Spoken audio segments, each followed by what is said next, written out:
What is up, guys? My name is Bryan. I am not that weirdo, and I am bringing you another draft team reveal. So, we were selected to join the Feisty Friends Draft League.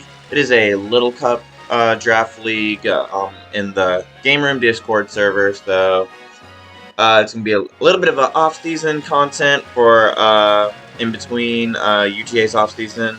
UGA is currently still in the playoffs, but since I didn't make it, I don't have much draft league content to make. So we now have some Lord Helix League, and we also have a little bit of Feisty Friends Little Cup. So this is my first endeavor into the Little Cup format. Basically, the rules of this one, usually Little Cup is played at level 5, but this one is at level 50, and it is going to be another VGC, so it's not Little Cup singles or anything like that. So basically, if it applies in VGC, it applies here. So that's basically it for any kind of rules. The draft was a ladder. There were 10 teams drafting, and we were the third team, so it goes 1, 2, 3, all the way down to 10, and then 10 picks again, all the way back to 1, back and forth, back and forth. So, and as with draft, once a mon's been picked, no one else can get it. Basically, everyone knows how draft goes. But so I'm just gonna go ahead and start revealing the team and have some fun with some stories to go along with the draft. So, our first pick at number 3 was Sobble. No, can't even talk. Yeah, was Fungus. There we go, Fungus. So what I really like about Fungus is that it's got the spore to help people. So I can spore spam. 100% accurate slate move. You look at its speed, it's only about 15, but what really sets it apart, despite that 15 speed, is it is the only Rage Powder user allowed in this draft. Tangela did get banned, so we're the only team that can redirect. And I think redirection works really good with some of the other mons that I picked later into the draft. So it looks good support mon. So next up, we filled the grass core. Now I was looking to fill the put a fire type on the team for some heavy damage, and I had some ideas at what I wanted. There were some good mons. There were like Pokemon like Score Bunny, Pokemon like Growlithe with the Justified. We're still on the board after I picked for a little bit. But I did have a very long way until my next pick. So it was very likely that some of the fire types that I wanted were going to get sniped. And unfortunately, that is what happened. So we got down to about the second round, going down from 10 down to 3, and to about the 5th pick, and I was pretty confident I was going to be able to get Growlithe. But unfortunately, the 5th pick got Growlithe. So, well, the person at the number 5 slot got Growlithe. So I had to rethink sort of my draft plan about where I wanted to go from there. So I was looking at heavy damage dealing fire types, and we decided to go with Darumaka. The Unicorn form, not the Galarian, the fire type. So what's really good about Darumaka is that it hits, well, it's got a 90 base attack stat, so it hits really hard. And then you look at its ability, Hustle, and you think, okay, it's gonna get plus 1.5 times damage on its physical moves at about a 20% drop in accuracy. So it feels like an 80%, 100% accurate move, it would go down to 80. Which is an alright of a trade-off. But what's even better is that if you max Darumaka, it'll still get the Hustle attack boost, but max moves do not get affected by accuracy. They evade all accuracy checks. So I basically just have 1.5 times damage at with max moves, which is fantastic. So So there goes a really hard-hitting Pokemon at, so we got the really hard hitter there. And, so we've got the, support, we got a support Mon, and then we got, a damage dealer. So, we go on to the next pick. And this pick is really going to pair with a whole lot of Pokemon that are coming on the team. And it already pairs quite well with the one we just picked, potentially. So, with the next pick, we went with Sobble. So what's great about Sobble is that it's access to both priority Aqua Jet and priority Ice Guard. So, we can proc weakness policies throughout the team. It also has a really good support set. It's got moves like Soak that will turn anything into a water type. And I do have something that can pair with Soak Sobble in the team later in the draft. It's got Tearful Look to where it'll lower the target's attack and special attack. And it's got a base 70 speed, so it's really fast. So it's likely to go first, even if I use like Tearful Look or Soak. It's really likely to go first. So looking, I could potentially run a sniper set, but I don't really know how I'm gonna work a sniper set without Snipe Shot, which is Inteleon's signature move. Neither Sobble nor Drizzle get it. So it'll be interesting if an offensive Sobble set ever comes into the team. But looking definitely at some of the supports that Sobble, the supportive set that Sobble really helps support the team. So next up, I was looking for quality fake out users, and so we were looking through the list, and I was looking at the Meowths. So there were all three of the Meowth forms: the Kanto, the Alola, and the Galar are legal in this draft. So, and they're all in the same tier, so they were worth the same amount of points. So we went with the very heavy damage dealing Galarian Meowth. So I really like the Tough Claws ability that it has. Gets the physical moves. It's either a 1.5 or like a 1.3 times boost to any moves that make physical contact, and Fake Out is one of them. But Meowth does have a pretty good physical set. The Steel typing gives it like Iron Head, Metal Claw. Metal Claw can U-turn. I'm really a big fan of glitching out and pivoting and stuff like that. Fake Out and pivoting. So it gives me a Fake Outer, it gives me a Pivoter and U-turn. It's even a slower U-turn. So I could potentially get an Amon for free if it's the slowest thing on the field. It doesn't get the Steely Spirit. That's Berserker's ability. It gets Unnerve, which prevents any damage. Any berries. So I could potentially game 1 scout for any berries, and if I see any, I can bring in Meowth with Unearth to get rid of that, to prevent the berries.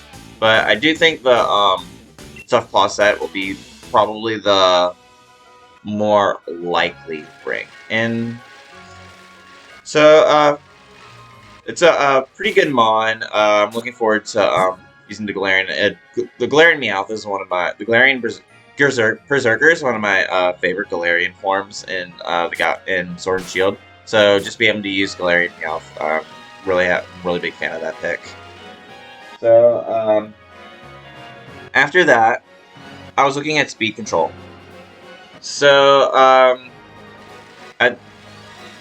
without jumping too far into my entire draft, my team isn't the fastest, but it's not really the slowest either.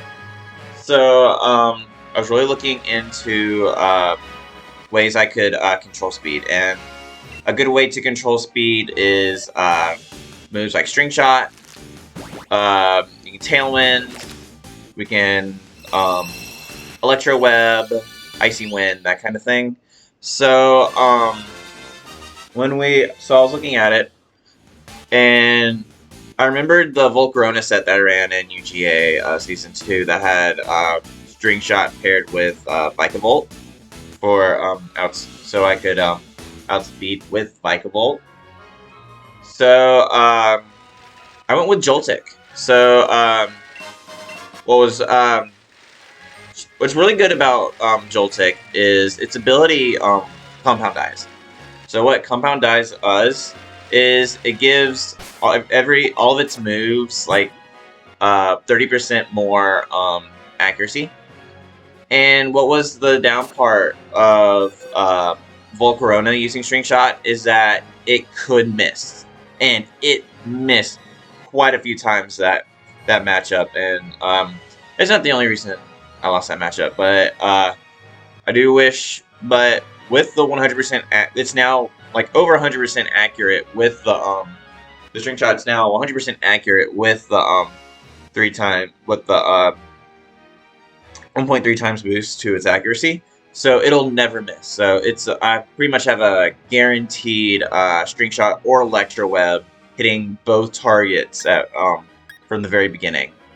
So that's what it was a really good pick there. Big fan of bug types now. As the bug type gym leader, I've come to really respect what they can do, and I've drafted bugs. I've actually drafted quite a few bug types in all of the drafts that I've run. So it's weird that I've never really liked bugs until I actually became the bug type because I was drafting them. But I do like Joltik's really good pick. Good tier 3. So next up, I was looking at a way to run Trick Room. And it's really good in draft leagues to have multiple ways of having multiple modes in your team. So I went with Mime Jr. as my Trick Room setter. And what's really good about Mime Jr. is that it also has Fake Out. And with 60 base speed, it is one of the faster Fake Outs allowed in the format. So there are a lot of instances where I could do like a Fake Out turn 1 and then Trick Room a little later. And then it also gets access to both screens. It access to Teeter Dance, which I have a Pokemon later coming up that'll pair well with Teeter Dance Mime Jr. And then it gets access to both of the screens, so I could run a light play set. No expanding force, unfortunately, but but it does get access to Psy Shock, so I could go into I can hit special defensive mons a little more easily. But I'm really looking forward to using Mime Jr. a little bit. I know Zoe 2 Dots in UGA Season 2, it like perfected her meme team a little bit, and it was a lot of fun to watch that one. So yeah, look forward to seeing what Mime Jr. can do. Okay, my next pick was Sandygast. So Sandygast works well in my Trick Room mode, and then it also works well with Sobble. So Sobble, like I said earlier, has the Aqua Jet, and one of Sandygast's abilities is Water Compaction, which when it gets hits with a Water type move, it gets a +2 defense. So, and then if you stack that with a weakness policy, it gets a +2 in attack and special attack. And if I'm under Trick Room, or if I invest in some of its speed and I can get some of my opponent's bombs to slow down, like with String Shot or something like that, or I find a way to lower their speed in other ways, I could potentially have a decently fast, well, not fast, but I could get Sandy Gas to outspeed some things. And it is decently bulky as well. So with Stab Max Quakes, it'll be doing be able to boost its attack by 2, and then it'll be able to get special defense boosts. Unfortunately, Shelmet doesn't get the priority Water Shuriken. That's only in Excelgor. So I can't get it to +6, but +2 is pretty much fine, and then I can max Quake up from there. So it'll be interesting to see. It definitely works well in, like I said, a Trick Room mode with Sandy Gas. But yeah, we'll definitely look forward to running Sandy Gas a little bit. I've never run Palo Sand before, so running Sandy Gas will be a lot of fun. So next up is Zigzagoon, Hoenn form. So what's great about the Hoenn Zigzagoon is it gets access to Belly Drum, and then it gets access to Extreme Speed. So that really works well with some of my mons I set up. And I haven't really mentioned this mode yet, but I have a lot of mons that have ways of setting up. I've got some Sword Dancers, I've got Dragon Dancers, and then I got a Belly Drum user right here. I also have Nasty Plots. So it's a lot of fun what I can get into when I can set up, when I can protect my setup mons and other fake out and my fake outers. If I compare my setup sweepers with either my fake outs or my redirectors, and it'd be really cool to set up and go from there. What's great about Belly Drum is that I can basically invest in mainly like speed, HP, maybe some defense, potentially not even speed with the extreme speed, but excuse me, but we just pair it up. We don't have to invest that much in attack since we maxed its attack. We can just make sure it hits everything for if it can KO everything, basically. Maybe I can max it if it's already faster. I probably wouldn't because I like that priority extreme speed. But if there's like a lot of ghost types or he has a very physically defensive, my opponent has a very physically defensive team, maybe that's not the bring. But it was a decent, good tier 4 pick, I'd say, for what I wanted to run with a good way to set up. Linoon, the Hoenn Linoon, has always been really good in like the lower tiers of singles. So if I can get it to set up with that Belly Drum, then we're looking really good.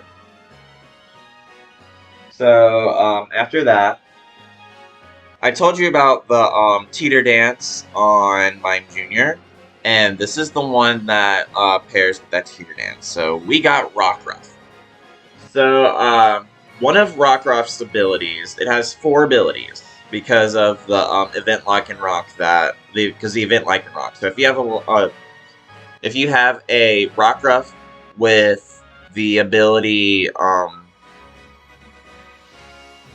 Own Tempo, then that Own Tempo Rockruff will always evolve into Dusk Lycanroc. And what Own Tempo does is it prevents you from getting confused. And Teeter Dance is a confusion move that hits the entire field. So it will confuse the opponents. It will not confuse Rockruff, and Rockruff has a decent attacking stat. It's not very bulky, so it's not going to take a lot of hits. But if we can get decently lucky and like they both get confused, or we KO one of them, we're in a really good spot. And also another interesting pairing we found with the Rockruff is the Galarian Meowth. Galarian Meowth has access to Swagger. So what Swagger does is it confuses the opponent and then gives them +2 in attack. And if Rockruff can't be confused, then it's just going to get the +2 in attack and wreak havoc from there. Unfortunately, the Galarian Meowth is a lot slower than the Rockruff, so I'd have to invest more in Meowth's speed and then more into Rockruff's bulk, which really isn't even there to begin with. But if there's a matchup there, I could potentially run that. It's worth a shot, right? So it's all Draft League's all about finding ways to use mons that aren't very good in a very fun and creative way. So I think that'd be a really fun mode to run. And then we come to the last pick of the draft. And I was looking, we were looking at a couple mons. We were looking at Swablu for Tailwind, getting rid of Weather with Cloud9, and pretty bulky with Hyper Stab, Hyper Voice. But that got sniped relatively before I got to make my pick. So that was taken off the board. So we were looking at Shelter with Shell Smash, but it's weak to grass, and grass types avoid Rage Powder. So we axed that one. So then we looked at Jangmo-O. And we looked at Jangmo-O. It gets Dragon Dance. It gets Dragon Dance and Swords Dance. It has the ability Overcoat, which means it'll ignore Spore and Powder moves and Sandstorm and Hail. So we're looking at that, and we were like, it fit a lot of what we do. It gave me a little more protection on potential Sleep Powder or Hypnosis users. And then it gets a decent enough damage attacking moveset to where you can set up decently. The speed isn't there, but with Dragon Dance and we invest in speed, we can outspeed things later turns, and that works with setting up with Fungus. So yeah, we went with Jangmo there. So I kept a sort of a tally of what I wanted. I wanted the starter core, which is the Fire, Water, Grass. They don't have to be starters, but they're the starter Pokemon, so I call them starter core. We have the Fantasy Core with Steel, Fairy, and Dragon. We have Fake Out users. We have Trick Room. We have a Redirector. So we clicked a lot of boxes that really good draft league teams have. And what I think is the strength of this team is that I'm not really locked into a certain mode. So I think what was a downfall of my first two UGA teams, I ran a rain team in the first season of UGA. And then second season was, even though it was a lot better, it was a Sand Room team with like Gigalith, Excadrill, Bronzong, that kind of thing. So I could either run a really fast Sand mode or a Trick Room mode. And I think when it locking yourself into those modes maybe have made my team a little bit more predictable. So hopefully with a lot of these mons, I'm not really locking myself into similar modes each time, and makes it a little less predictable for my opponents. So that is the Little Cup, the Feisty Friends Little Cup Draft League team for the Charlotte Beedrills. Sorry, it's not a Little Cup themed team name. I do have another Little Cup League coming up soon, and we do have a Little Cup themed name for that one. So once the draft is complete there and any potential switches have been made, I will make another team announcement for that. But without further ado, I'm gonna call this a video, and hope you're all ready for little babies Dynamaxing into gigantic monsters. So without further ado, I'm gonna call it one, and I'll see you on the next one. Bye, guys.